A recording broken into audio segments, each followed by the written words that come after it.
Welcome back to the Daily Arizona Update. Should you be trusting what all the gossip is online about the rates dropping? And how much will rates dropping actually affect the mortgage rates today when the Federal Reserve meets? How do rates affect your mortgage payment? And what is the actual break even that it takes when you're doing mortgage payments versus a renting graph? Lastly, what does closed data look like in Arizona and how does that affect you? So today we are going to go over all of that and more. First of all, who am I? My name is Kulap and I am a real estate agent in the state of Arizona and I follow all things Arizona. Today we are discussing a whole bunch about rates and the market as a whole. The promise of this video is that you'll be more informed on making a decision. No matter where you are in renting, buying, selling, anything you're doing in real estate, you will be more informed after watching this and you will avoid potentially losing thousands of dollars by making the wrong decision. This is me and a bunch of stuff that I have done, listings, buyers, all that good stuff. This one was earlier, we helped them save $24,000. This one, we helped them get $14,000 over ask in a buyer's market. This one, we helped them save $14,500. And those are the most recent three that I've got screenshots of. So me and my business partner have done over 600 traditional real estate sales. Here is the Zillow data here. You are welcome to research all of this on your own if you don't believe me. So first up, we have me as Thanos, which if you know Dr. Mike on YouTube, funny enough, somehow me as Thanos just turned into Dr. Mike. But I am going to be the villain here. There are so many real estate agents, so many real estate lenders, so many people in the real estate industry that are obsessed with posting rates dropped, oh my God, rates are dropping, you should buy a home today. When I'm more math focused and kind of boring. So I am unfortunately going to be the villain of today's story. So first off, there is no shortage of people posting online about mortgage rates and how great of a news this is. So I just typed in mortgage rates dropping Instagram and I had no hard time finding this. These aren't even people I know. I blocked off their name for privacy's sake, but this is what they're posting. Mortgage rates drop to 10-month lows. Another one, mortgage rates below 6. And you can tell ChatGPT written thing here, which is fine. Mortgage rates just hit their lowest level since, Redfin. Housing market update. Mortgage rates fell to a 10-month low, giving buyers more purchasing power. Full report linked in our bio. Mortgage rates drop. You get it. The mortgage rates dropping is a big topic of discussion if you follow even a single person in real estate. But here's the thing that annoys me most. Mortgage rates could have gone from, let's just call it 6.8 to 6.73, and then they say mortgage rates drop to another low for 2025, when really they're making it look like a graph like this, which if you'll notice, this one is significantly larger than these ones. This is a ChatGPT meme that I thought was funny because it shows ChatGPT version 1, 2, 3, 4, and 5, and 5 is massive.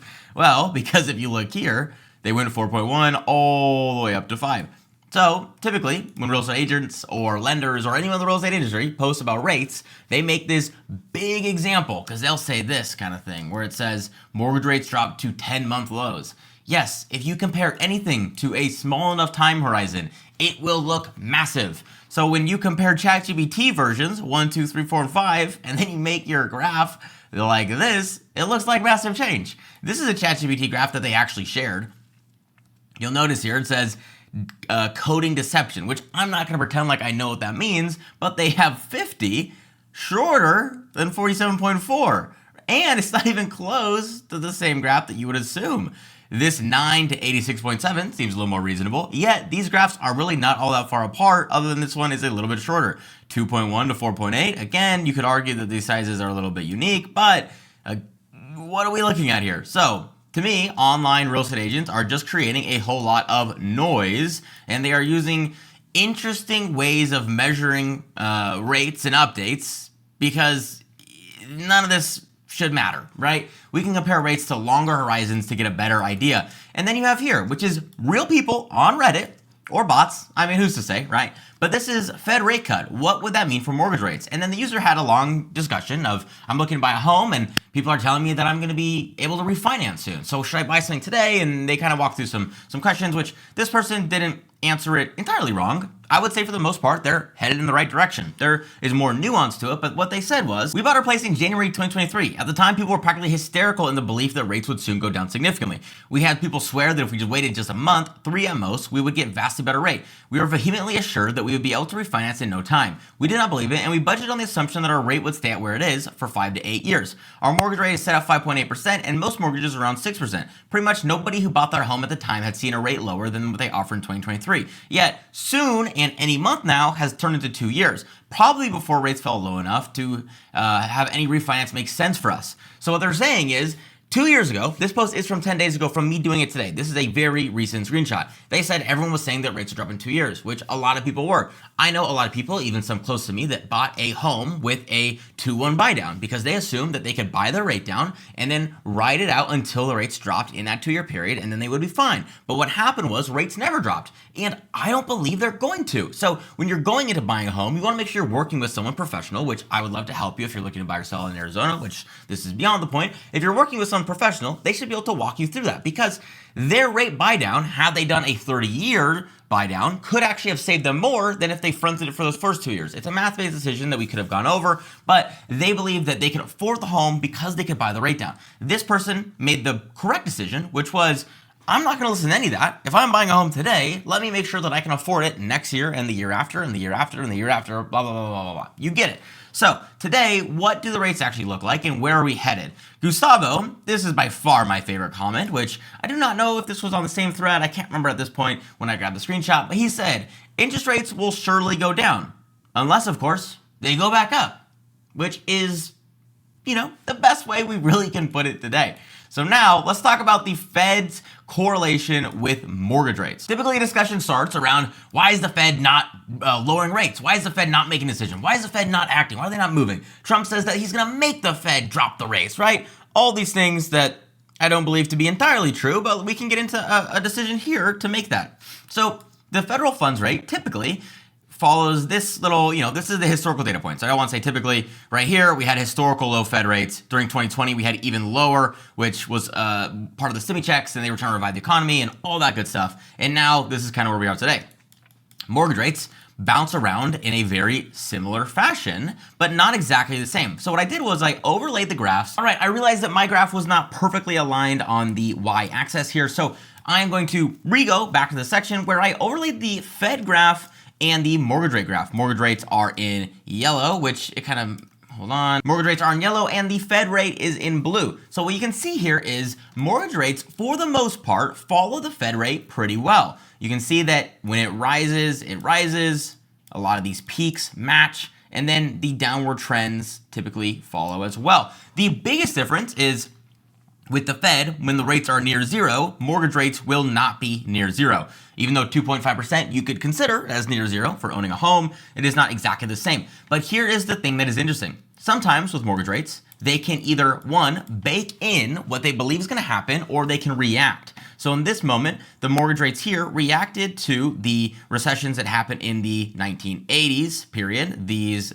gaps, even though the colors change, you can tell are recessions based on the Fed's graphics. So post-recession, you can see it adjusted there.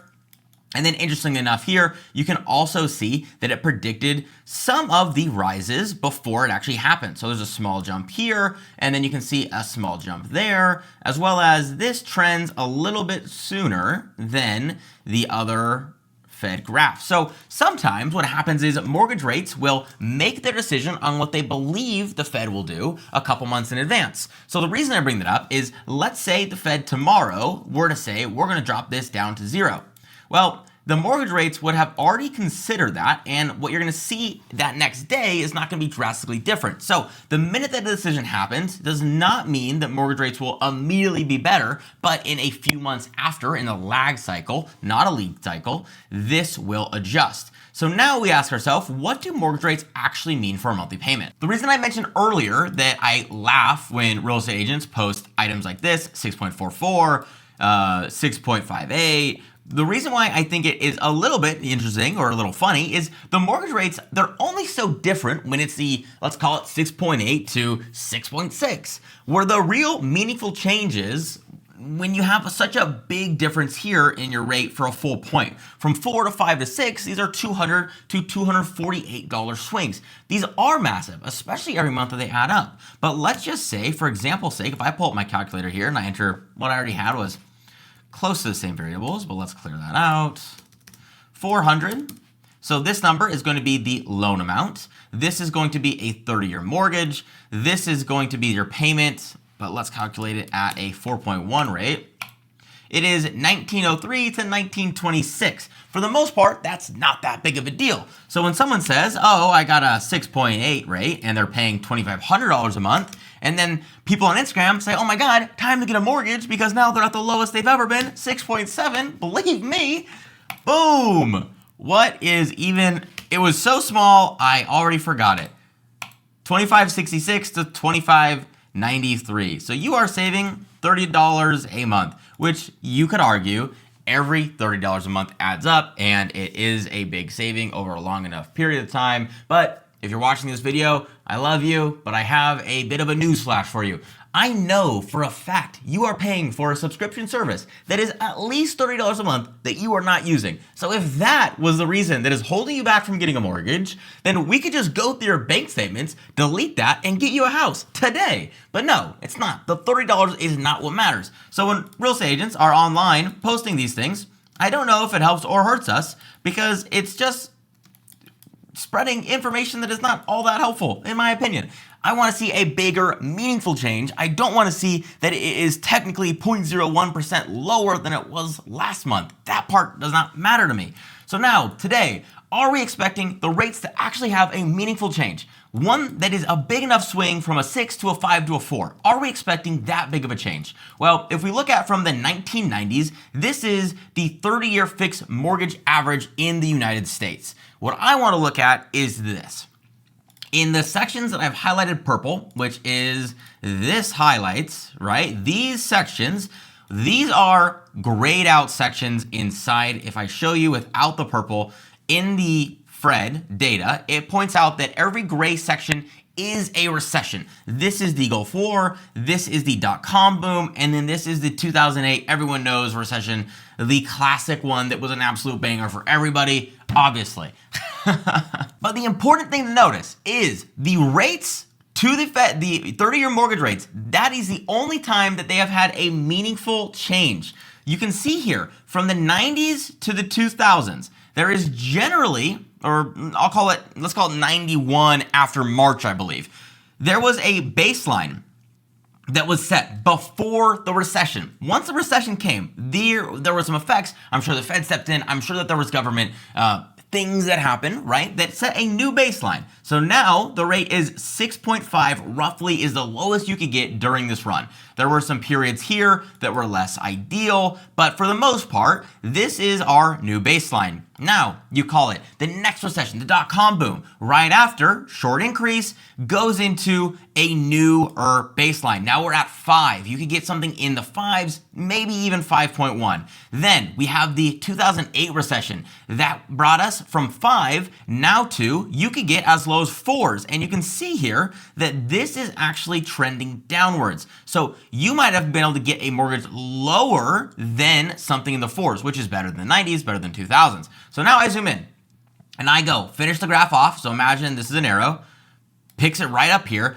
and then this is today. So there was no recession from 2008 to 2020. And the new baseline was set to just about low 4s, even into the low 3s. But we went from 5s, 6.5s to 3s, which you could say is quite incredible for mortgage rates. Having something in the 3s, we did not know how great we had it in the moment. Now, you had a recession that happened in 2020. We were all very familiar with COVID and what happened there. That set a new baseline. Now, whoa, didn't know you could zoom in there. That is awesome. Now you have a new baseline, which was mid 2s? Absolute insanity. But here is the interesting part that happened. You can see how this matches up with a little bit of 2000. There was the new baseline, and then there was this rise. This is very similar to here, and it is very similar to here, and it is even similar to here and here. There are a lot of moments in time where rates have been lower, and then they can see steep increases. The thing that I would like to point out to you is, yes, technically this did rise to around the 9s to around the 6.5s, but this is a historical low that we have never seen before. So will we expect this graph to match here, where we go down to 3s? I don't believe so. What I believe has to happen is another recession. And I know that this is terrible to hear, but if we look at the data, if we want to hit a new low or get back to where we need to be, it might have to be from a recession.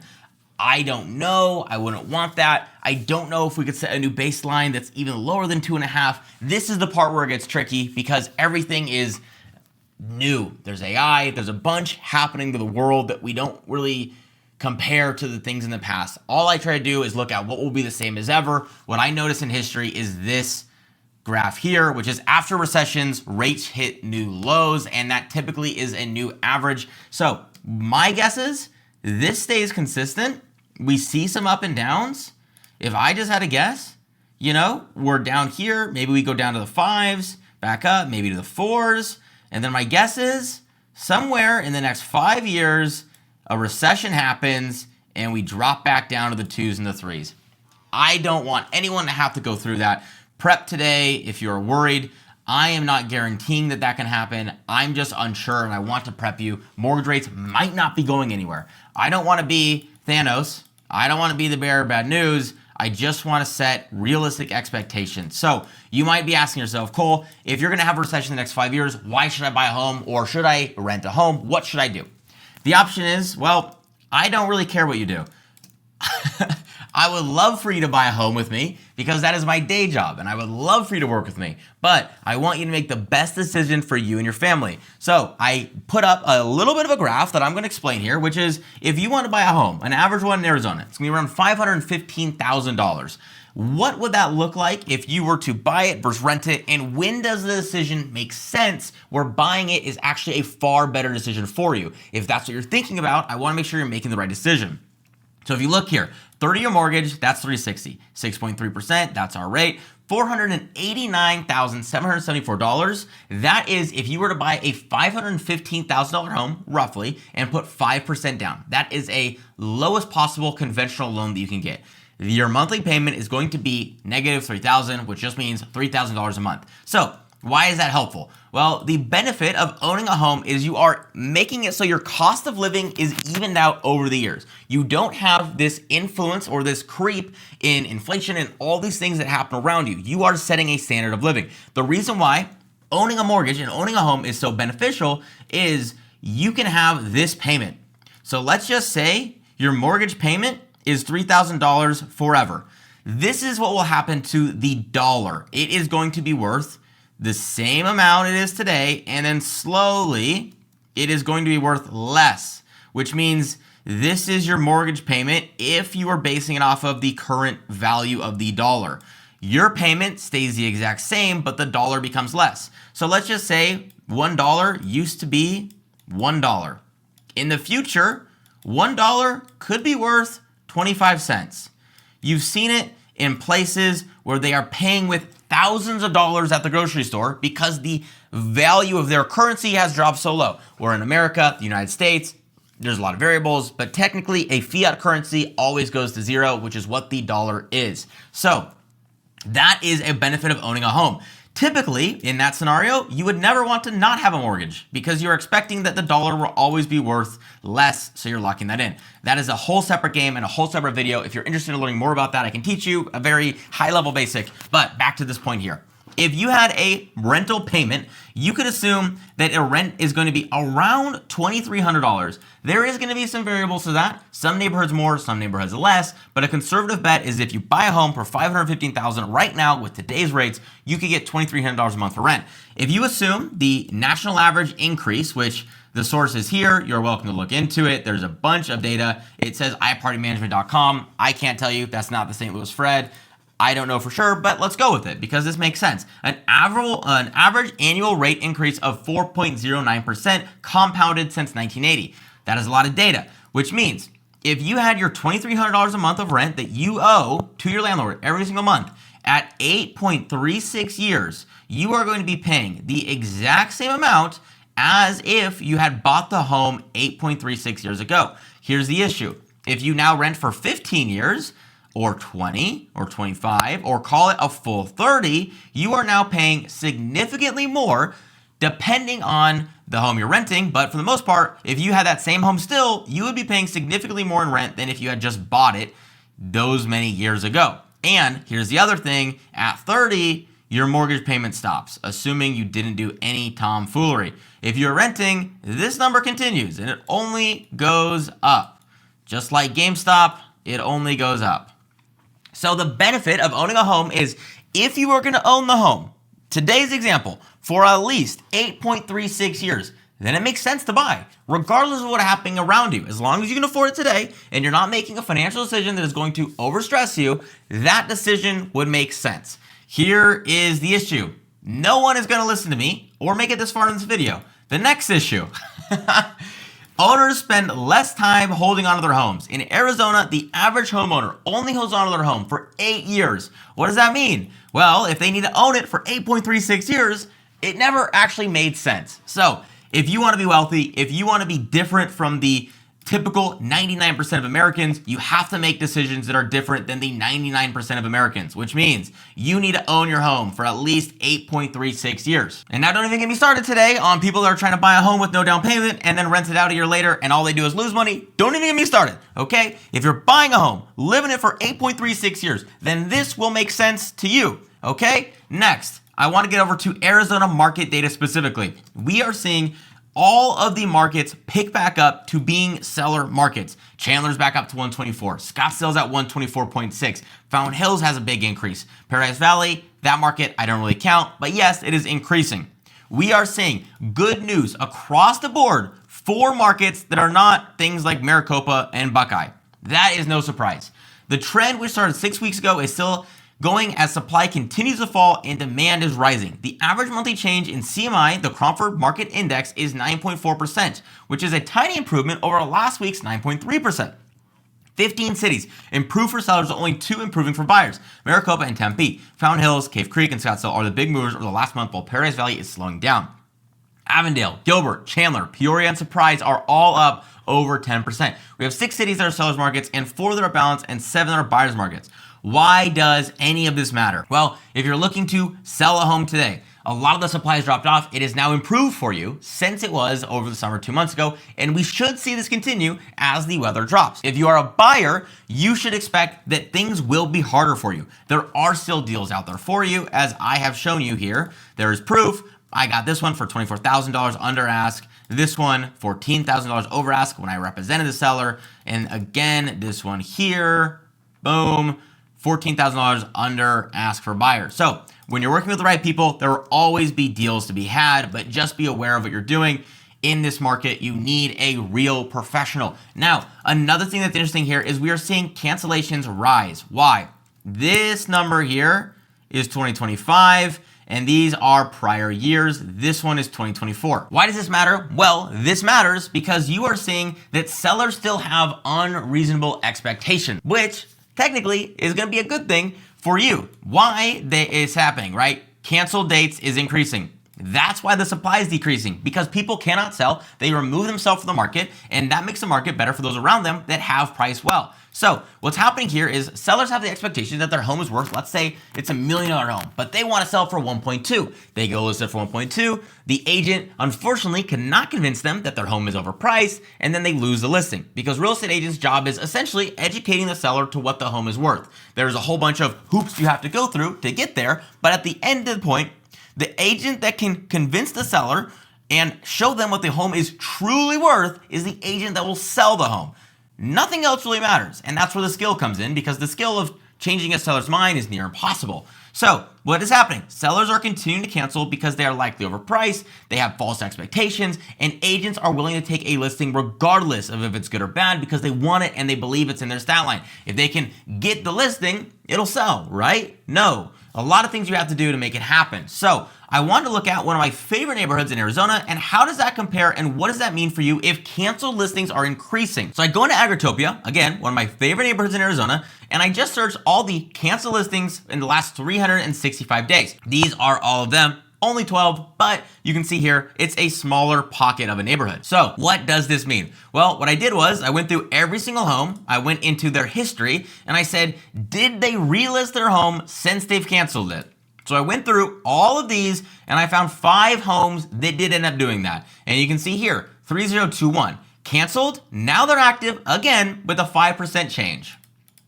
The next one, canceled, back on the market again with a 1% change. Smaller, but they're reattempting at a lower price. This one, 40% was the change from when they bought it in 2024. They had false expectations of what it was worth. Then they went on the market and ended up closing at 21.9%. Lower than what they wanted before. Canceled, now they're under contract at 2.5%. Canceled, now they're back to trying, still not selling, but they're back with a 10% change. So my guess is this one in Valencia will end up being back in the market after they have another reset of expectations. But let's go to this one in Virginia, the one that was successful, and the agent that was able to convince them what the home was truly worth. Congratulations to you, Heather Lavole. Hello, Lavoli. I don't know, but congratulations, you crushed it. You showed them. Maybe you showed them nothing because you listed it at 1.5 and it sold at 1.2.